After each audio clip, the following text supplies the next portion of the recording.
не имам под него въобще.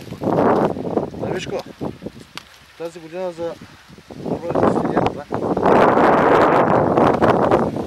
Падаха.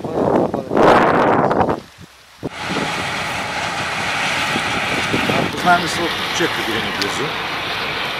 Работя с Иво. Доволен съм от него.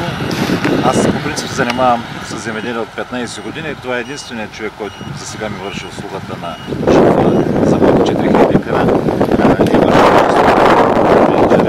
поддържа си машините. Щом си поддържа машините, значи бизнесът му е окей. Добър стопанин, това е най-важното.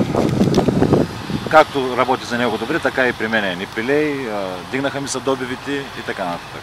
Точно изпълнява се договора, като се разберем на определена дата и да самата дата не е да го чакам, както съм чакал до сега, една седмица, 10 дена и така нататък.